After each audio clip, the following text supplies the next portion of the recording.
Imagine mais de 200 milhões de ratos tocando terror, desde os grandes centros urbanos até o coração das plantações. Esse exército roedor faz a China amargar um prejuízo bizarro de 45 bilhões de dólares anualmente. Muita gente acha que o perigo se resume a umas armadilhas bobas no canto da sala ou no quintal de casa. Mas a real é que milhões de hectares de lavoura viraram no sigilo um campo de batalha sangrento pela sobrevivência. Houve uma época em que essa praga era vista como um problemão sem qualquer solução à vista. Só que aí, do nada, o jogo começou a virar de um jeito bem discreto. Em vez de tentar caçar um por um naquela luta de formiguinha, entraram em cena mega operações coordenadas de captura em escala industrial. E o que antes era o terror das colheitas, acabou se transformando em um produto alimentício valioso para a economia. Mas vem cá, como foi que a China conseguiu dar essa reviravolta tão insana? O Mandarin Tech te conta os detalhes dessa história agora mesmo. Os ratos não surgiram do dia para a noite como um desastre repentino. Desde o século XV, eles pegaram carona em navios mercantes pelos oceanos, desembarcando em cada nova cidade que brotava. Com o comércio bombando, os estoques de grãos cresceram e o submundo dos esgotos foi ganhando forma. Foi o cenário perfeito para os ratos dominarem o pedaço de vez. Atualmente, existem mais de 60 espécies de roedores vivendo infiltradas no nosso dia a dia. E o grande trunfo deles não é o tamanho nem a força, mas sim a velocidade frenética com que se multiplicam. Num ambiente favorável, um único casal pode botar no mundo de 80 a 100 filhotes em apenas um ano. E as gerações seguintes seguem esse mesmo ritmo alucinante, gerando um crescimento absurdo que nenhuma ratoeira comum consegue segurar. Em nações superlotadas como a Índia ou a China, e até nos Estados Unidos, as metrópoles lidam com dezenas de milhões de ratos escondidos em cada fresta. Quanto mais gente e comida sobrando, somado a esgotos complexos, mais esse império sombrio debaixo da terra ganha força para se expandir. É por isso que, há séculos, o controle total sobre esses bichos é quase uma missão impossível. No começo, eles só deixavam umas marcas de dente em embalagens ou produtos guardados nos estoques. Mas o prejuízo de verdade estava escondido onde ninguém conseguia enxergar de cara. Pelos cálculos das autoridades de gestão urbana chinesas, rolam dezenas de milhares de incidentes anuais causados por ratos, roendo a infraestrutura das cidades. Eles destroem jardins, acabam com os sistemas de drenagem e fazem o chão ceder em volta de áreas residenciais inteiras. Nas cidades, eles têm uma tara perigosa por fios elétricos encapados com plástico, um material cheio de compostos orgânicos que parece um petisco irresistível para eles. O setor de seguros nos Estados Unidos estima que o estrago feito por esses roedores em veículos chegue a 1 bilhão e 300 milhões de dólares por ano, quase tudo por causa de chicotes elétricos mastigados e sensores detonados. Lá em 2015, na cidade de San José, na Califórnia, os bombeiros provaram que um incêndio doméstico começou na fiação dentro da parede, que foi totalmente descascada por ratos, gerando um curto-circuito fatal no meio da noite. O dono da casa não fazia a menor ideia do perigo que corria, até que a fumaça começou a brotar do andar de baixo. Do mesmo jeito, várias cidades chinesas registraram fogaréus em fábricas e galpões por culpa de fios, destruídos por esses bichos, principalmente naquelas épocas de seca braba, quando qualquer faísca vira um incêndio incontrolável em segundos. Mas o maior pavor que os ratos causam nunca foi apenas por causa de suas mordidas. O perigo real não é o bicho, mas o rastro sombrio que ele deixa. Falamos de fezes, urina e das pulgas terríveis que pegam carona neles. O ser humano nem precisa de uma mordida para acabar infectado. Basta o contato com poeira suja de excrementos secos para o contágio ocorrer. No século XIV, a peste negra viajou em pulgas carregadas por esses roedores. A praga dizimou entre 75 e 200 milhões de europeus. Isso representava praticamente metade de toda a população do continente na época. Economia, comércio e as estruturas sociais colapsaram por dezenas de anos. Hoje o risco continua. O hantavírus mata até 40% das vítimas. A leptospirose, vinda do xixi de rato, atinge 1 milhão de pessoas anualmente. Tudo nasce neles. Mas o problema agora vai além da agilidade desses bichos. A conexão humana espalha surtos em áreas residenciais em poucos dias. Cidades superlotadas e transportes frenéticos aceleram esse contágio invisível e letal. Onde o rato invade o sistema humano, a doença vem logo atrás. A reação das pessoas contra esses invasores é idêntica em qualquer lugar. Espalhamos ratoeiras, jogamos veneno e vedamos cada fresta aberta na parede. No início parece funcionar. Pegamos alguns e destruímos parte dos ninhos. O silêncio posterior faz a gente crer que a guerra foi vencida. Só que ratos aprendem tão rápido quanto conseguem se reproduzir nas sombras. Se um cai na armadilha, os outros ignoram qualquer isca estranha. Eles mapeiam o perigo e mudam completamente seus horários de alimentação. Passam a agir nas horas mortas, quando as chances de detecção são mínimas. A ciência prova que esses roedores memorizam onde exatamente mora o perigo. Eles transmitem todo esse segredo de sobrevivência para o resto do grupo. Por isso, a quantidade de ratos cai apenas por um curto intervalo, mas a população explode novamente após pouquíssimos ciclos de cria. O homem acha que venceu, mas o rato só mudou a tática. Antes do alívio chegar, eles já voltaram para os túneis de esgoto. Eles deslizam por canais e valas até invadirem os campos de arroz. A destruição só fica clara quando o arroz começa a espigar na plantação. Campos inteiros aparecem devastados, com caules roídos até o nível do chão. É nesse momento que vemos a escala real dessa destruição monumental. O prejuízo forçou comunidades a abandonar as armadilhas individuais e isoladas. Agora, eles usam cercos coletivos coordenados em grandes áreas agrícolas. A grande lição veio do surto de 2014 em Hunan. 30 mil hectares perdidos e um rombo de 1 bilhão e 500 milhões de yuans. Sem união, a produção nacional pode perder milhões de toneladas de alimento. O caos acontece quando várias regiões estratégicas sofrem ataques simultâneos. É um risco enorme para quem garante 30% do estoque mundial. Tamanha queda abala todo o sistema de distribuição interna do país. Esqueça o trabalho isolado. Agora dezenas de famílias lutam como um exército. Eles instalam redes pelos canais de irrigação e nas bordas das fazendas. Estão cercando as rotas de fuga que os ratos usam rotineiramente. As redes de 60 a 80 centímetros ficam enterradas fundo na terra. É o único jeito de impedir que eles cavem túneis e fujam. É preciso montar um cerco total, fechando o perímetro em volta de toda a zona de colheita. O momento crítico, onde o filho chora e a mãe não vê, é quando as colheitadeiras começam o barulho. Assim que o arroz é cortado rente ao solo e o esconderijo vira poeira, o pânico toma conta. Os ratos, por puro instinto de sobrevivência, disparam pelos barrancos tentando escapar da morte. Eles buscam qualquer rota de fuga, mas acabam caindo direto na armadilha das redes já montadas. Em certas áreas do lago Dongting, quando a temporada está no auge, o cenário é de guerra.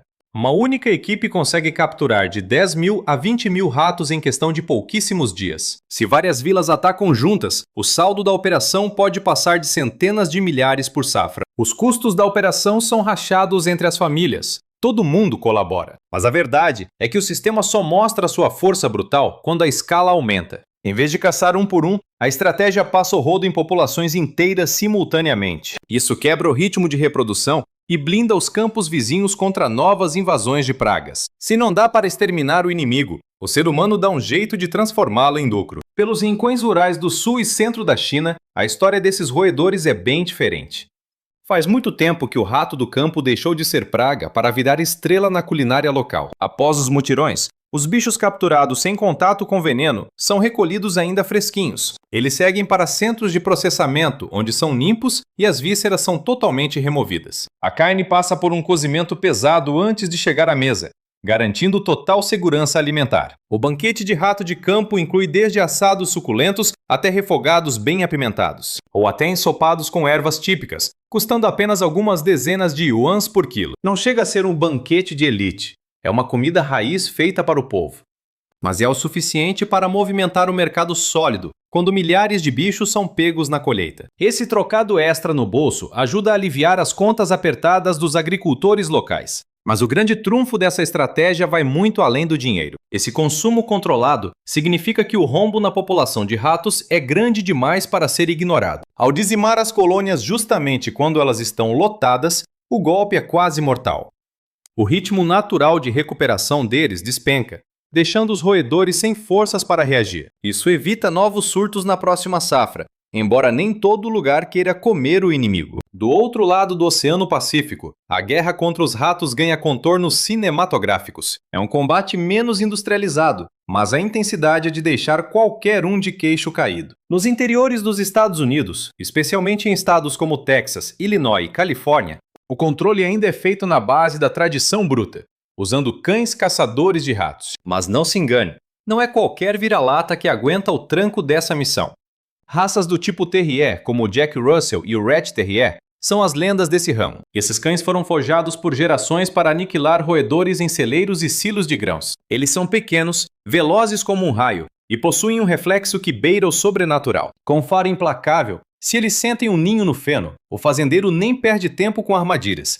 O segredo é simplesmente soltar as feras na área suspeita e deixar o instinto trabalhar. É questão de minutos, um piscar de olhos para o caos começar, pois os cães invadem túneis, expulsam os ratos dos esconderijos e liquidam a fatura ali mesmo. Há relatos de fazendas onde um único terrier exterminou entre 20 e 30 ratos numa só tarde. O melhor é que o método é limpo, sem venenos ou resíduos tóxicos que contaminam a terra. Isso protege a criação e a comida.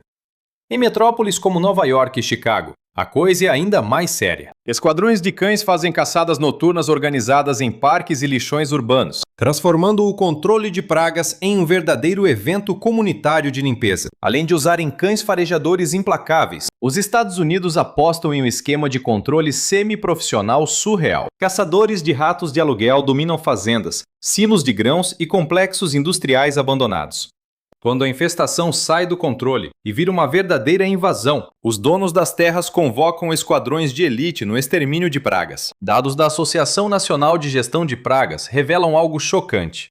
Esse mercado de roedores movimenta cerca de 11 bilhões e 400 milhões de dólares por ano. São dezenas de milhares de contratos pesados fechados nas maiores metrópoles do país. Esses caras não brincam em serviço. Mapeiam cada ninho e rota de fuga antes de atacar. O massacre acontece na calada da noite, no pico da atividade frenética desses bichos. Em áreas críticas, tipo lixões gigantes ou galpões abandonados assustadores, um esquadrão de elite consegue aniquilar de dezenas a 300 ratos em um único turno. Em metrópoles como Nova York, onde milhões de ratos infestam as ruas e esgotos, o investimento anual para conter a praga chega a 32 milhões de dólares. A missão não é apenas passar o rodo na população imediata, mas manter a densidade sob controle para não destruir a infraestrutura urbana, os carros e, claro, a saúde de todo mundo. Nos Estados Unidos, os ratos são vistos como um problema de gestão pública sério.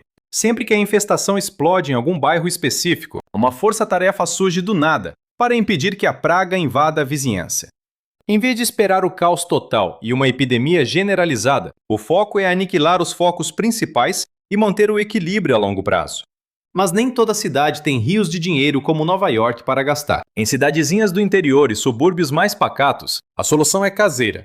Armadilhas artesanais são espalhadas por cada canto da cidade. As favoritas são baldes giratórios, tampas falsas e sistemas mecânicos de captura múltipla. Uma dessas engenhocas custa entre 20 a 50 dólares apenas. Uma pechincha comparado aos valores astronômicos das empresas especializadas. Certas armadilhas de balde pegam de 10 a 20 ratos por noite se bem posicionadas. Nas fazendas do meio-oeste, cercar os muros e trilhas dos roedores com essas armadilhas pode dizimar de 30 a 50% da praga em poucas semanas. Relatórios agrícolas locais confirmam uma eficácia impressionante. O segredo não é uma armadilha mágica, mas sim o ataque em massa simultâneo. A lógica por trás disso é muito simples e direta. Mapeie os corredores de passagem, espalhe as armadilhas sem parar e seja constante. E nunca esqueça de conferir o resultado todo santo dia. Com dezenas de casas fazendo o mesmo, o custo baixo gera um impacto devastador. Diferente dos venenos químicos perigosos, essas armadilhas não poluem nada e protegem seus pets e animais de criação. É exatamente por esse motivo que no interior dos Estados Unidos, o faça você mesmo é a primeira defesa contra o inimigo. São baratas, fáceis de montar e extremamente eficientes em larga escala. Só que nem todo lugar do planeta encara os ratos como um mal a ser exterminado. Lá na Índia, a conexão entre as pessoas e os roedores é algo de outro mundo.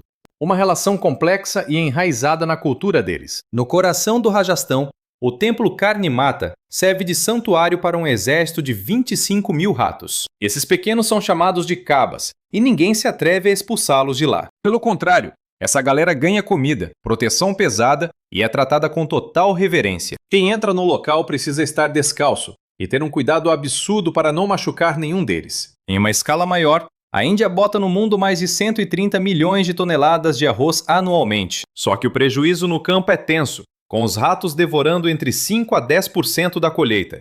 Em certos estados, isso significa que milhões de toneladas de comida simplesmente somem no estômago dos roedores. Autoridades do setor dizem que o rombo causado por eles pode passar de 2 bilhões de dólares todo ano. Esse contraste é surreal. Em alguns lugares, o rato é sagrado e intocável. Já em outros cantos, eles representam um desafio econômico brutal para o país. Em bairros lotados onde vivem mais de 20 mil pessoas por quilômetro quadrado, os ratos viram vizinhos de porta, dividindo o rango e as tubulações de esgoto com a gente. Eles dominam o aperto das cidades e nem sempre o clima é de guerra declarada. Mas também não é uma paz tranquila. Cada nação escolhe um jeito diferente de encarar a situação. São essas escolhas que definem se o mundo vai tentar controlar ou aceitar a invasão desses bichos. No fim das contas, a saga dos ratos não se resume a quantos deles caem na armadilha. O segredo está em como o ser humano consegue virar o jogo a seu favor. Quando as máquinas invadem o campo e o esconderijo acaba, o bicho pega e os ratos precisam correr. Eles correm direto para um esquema tático que já estava montado esperando por eles. A vitória não vem por sorte, mas sim por pura estratégia e uma ação totalmente coordenada. Nessa disputa entre a velocidade de reprodução e a agilidade da resposta, o tempo e a escala decidem tudo. Se você curte análises profundas assim, já deixa o seu like maroto no vídeo. E não esquece de seguir o Mandarim Tech para acompanhar as próximas histórias bombásticas.